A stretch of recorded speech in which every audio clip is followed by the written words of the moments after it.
Bonjour et bienvenue sur notre chaîne de critique de cinéma. Cinéma, voilà, notre chaîne écran plat, petit esprit et petite. Voilà, donc aujourd'hui, on est là pour parler du Snyder Cut. Donc bon, on s'attendait pas à quelque chose d'extraordinaire de toute façon.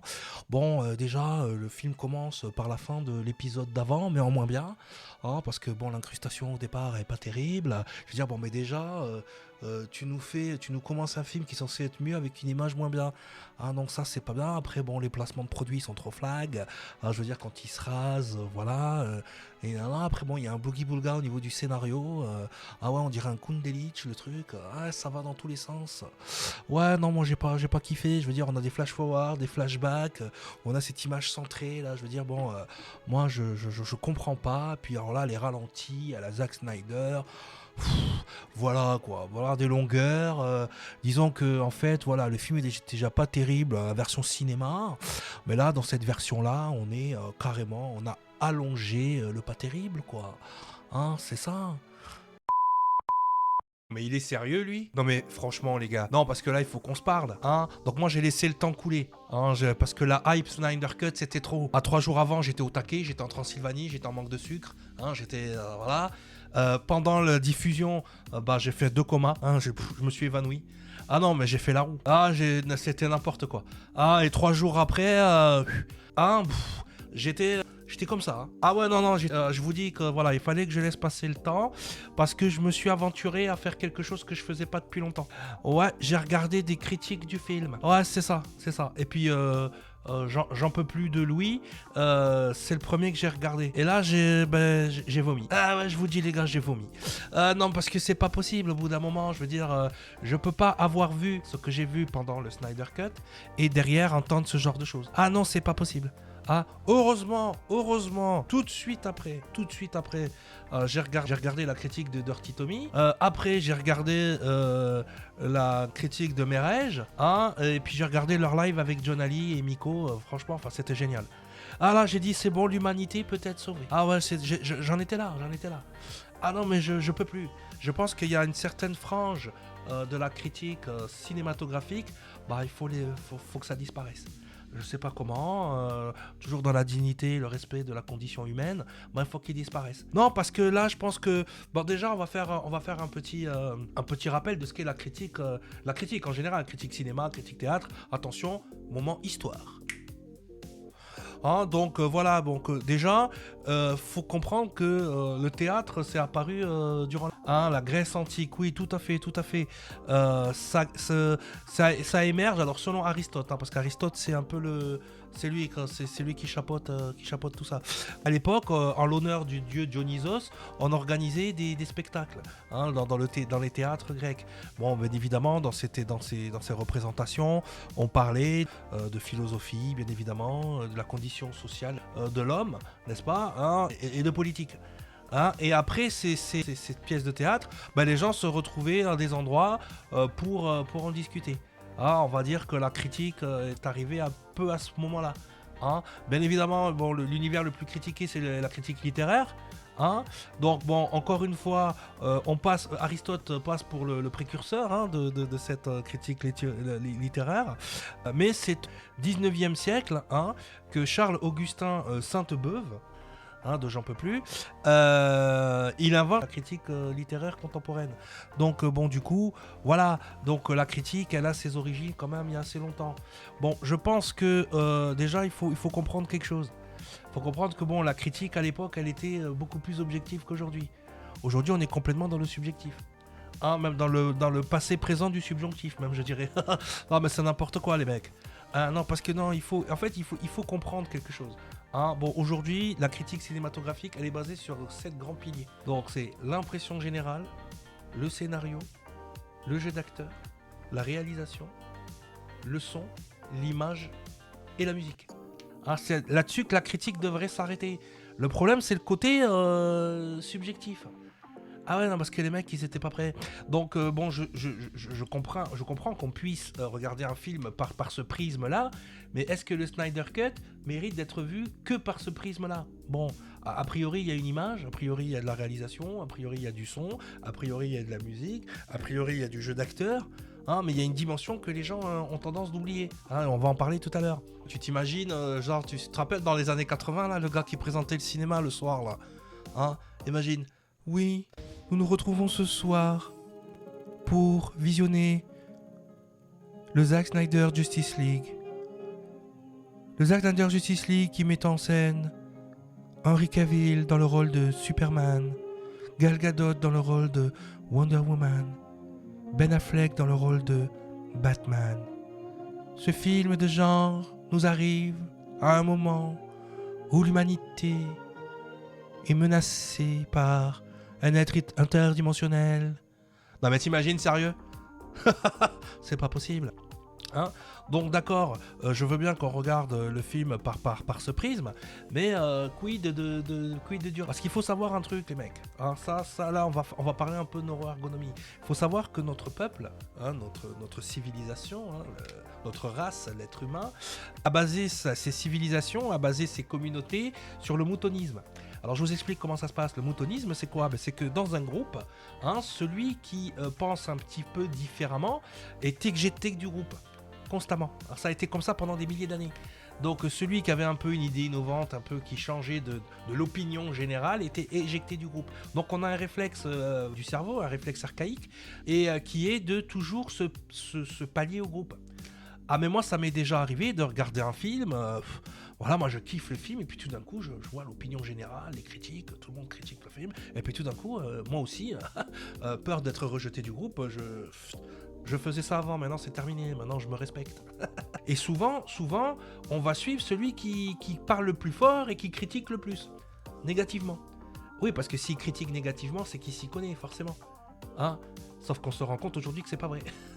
Mais pendant des siècles et des siècles, hein, le cerveau humain s'est adapté comme ça. Hein, demandez à Galilée. Ah bah le bûcher, hein, le mec il a fini dans une cave à donjon.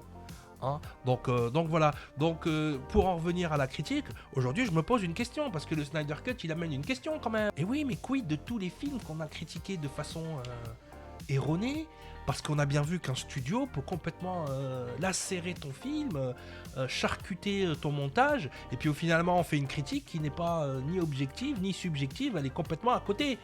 Parce qu'à la base c'est pas ça qu'il a voulu faire le réalisateur. Ah non mais c'est pas ça. Moi je me demande, tous les gens qui ont critiqué à un moment donné, puis là ils voient le Snyder Cut, bah j'en ai pas vu s'excuser beaucoup. Hein. Ah non, ils ont affirmé, enfin ils ont accepté que c'était mieux, mais ah ouais, ça leur a arraché la gueule de dire Zack Snyder, pardon, on s'est trompé. Hein, parce qu'il faut voir le traitement qu'a eu Man of Steel et Batman contre Superman. Hein. On m'a même proposé de faire une émission juste pour remettre l'église au milieu du village par rapport à Batman contre Superman. Hein, et je parle pas de la version longue, hein, je vous parle de la première version. Non, parce que c'est ça en fait. Il faut se poser une vraie question philosophique. Est-ce que le Snyder Cut n'a pas amené un nouveau format? Hein? Est-ce que le Snyder Cut n'a pas amené quelque chose de nouveau? Est-ce qu'on peut légitimement critiquer le Snyder Cut comme un film classique? Hein? Non, parce que... et on peut se poser encore une deuxième question. Oui, non, mais parce que... Est-ce que le Snyder Cut n'est pas le seul vrai film de super-héros? Non, je parle pas de film avec des super-héros. Je parle de film de super-héros. Ah ben ouais, mais c'est pas pareil, mec. Bah si tu fais pas la différence, je vais te l'expliquer. Hein? Donc voilà, on a plein de films de genre avec des super-héros. Hein? On a des films fantastiques, des films de science-fiction avec des super-héros. On a même des comédies romantiques. On a même des films comiques. Hein? On a même des films comiques. Deadpool, c'est un film comique.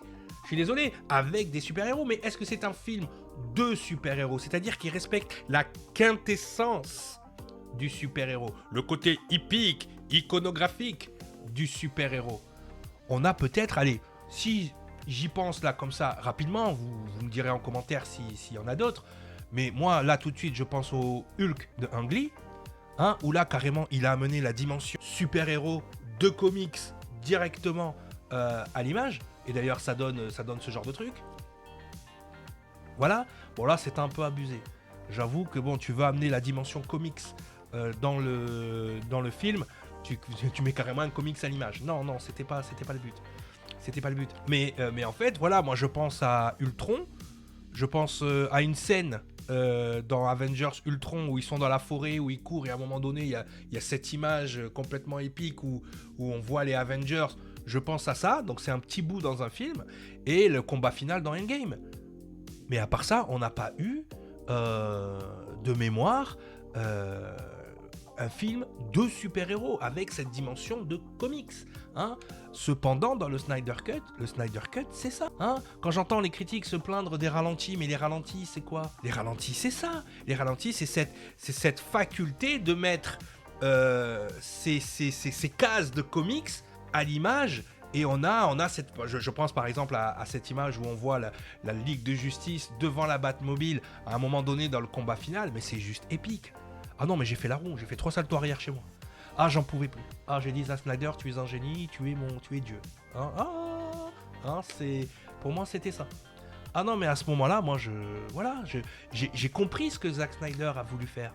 Hein. Pourquoi il utilise le OpenMate 1.33 hein. Oui, le 4 tiers pour les gens. Ouais, 4 tiers, calme-toi, petit abricot. 4 tiers, c'est bien pour toi. Même si c'est pas tout à fait un 4 tiers, c'est un peu plus. Hein. Mais est-ce que tu te rends compte mais est-ce que tu rends compte, petit abricot d'Alabama, que le Snyder Justice League n'est ni plus ni moins qu'un comics animé, un comics live, d'accord? Il a réussi la prouesse technique, d'accord, d'amener toute, on va dire, l'essence narrative du comics, d'amener l'imagerie du comics, la photographie du comics, et surtout ce côté, on a vu J'en peux plus au début qui se plaignait du flash forward, du flashback, hein, mais moi je vais vous montrer en fait d'où vient cette culture du flash forward et du flashback dans le comics. Hein. Donc tu veux commencer l'intrigue, bah tu commences dans Superman, hein. Donc tu prends ton truc Superman, hop, ah tiens, voilà. Ensuite t'as l'intrigue qui continue dans Action Comics, hein.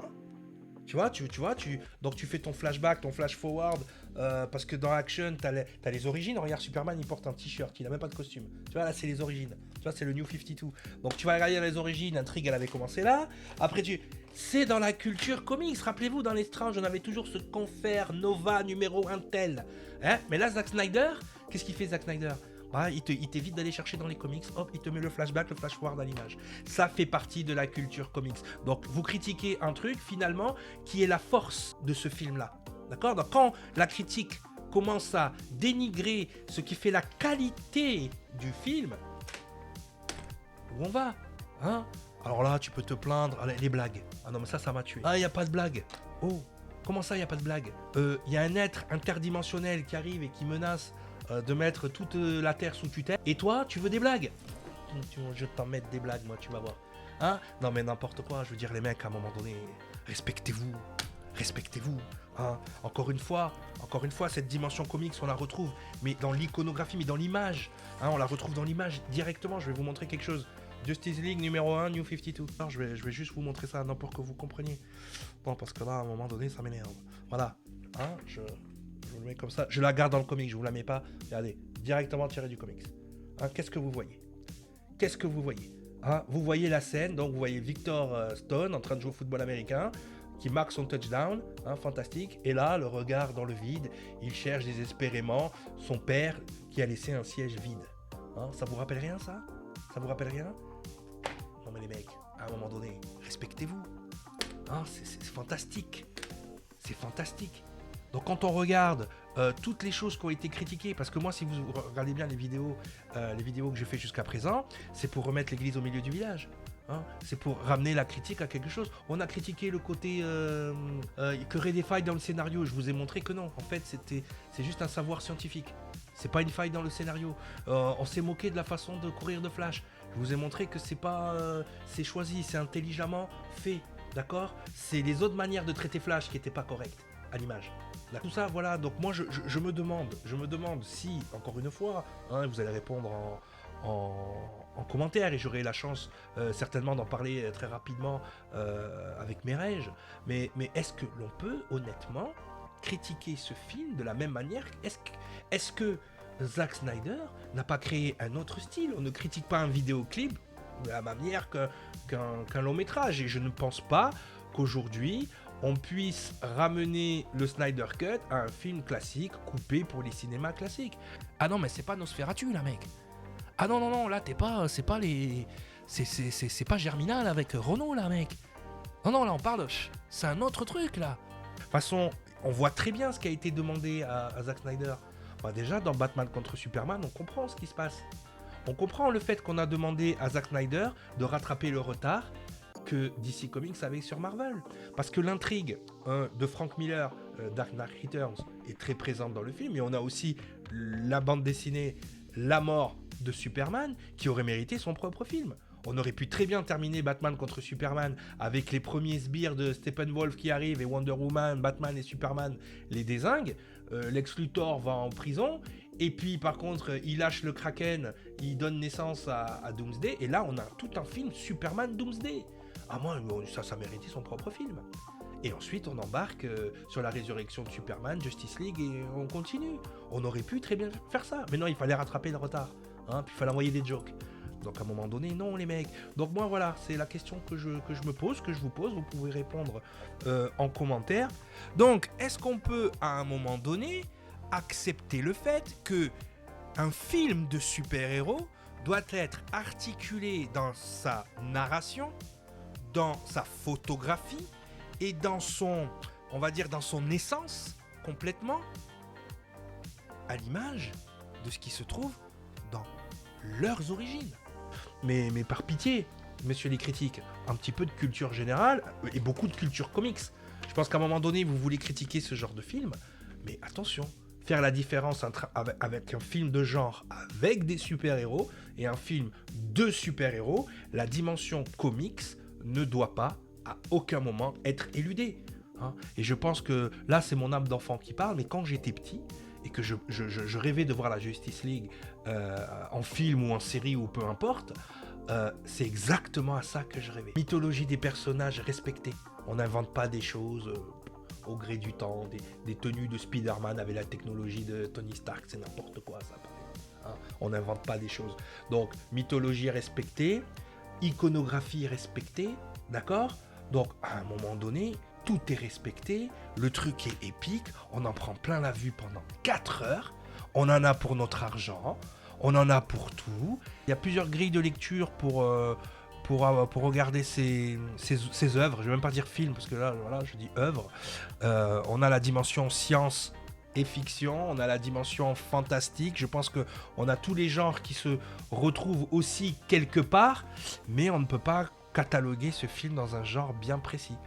Hein, on n'est pas sur quelque chose de classique. On pourrait appeler ça du comics live. Et je pense que Zack Snyder et le Snyderverse a tout intérêt à garder cette dimension de comics live. Et ça pour faire des films de 4 heures, comme ça peut faire des brèves de 30 minutes, 20 minutes. Hein, ça serait agréable ça sur HBO Max ou Netflix, des petites brèves comme ça de 30 minutes, une petite histoire qui développe un personnage. Hein, ça suffit, on serait dans l'idée du comics. D'ailleurs, il y a Action Comics qui suit cette idée de brève en fait. C'est plusieurs petites histoires de 3-4 pages et ça permet de développer des arcs narratifs.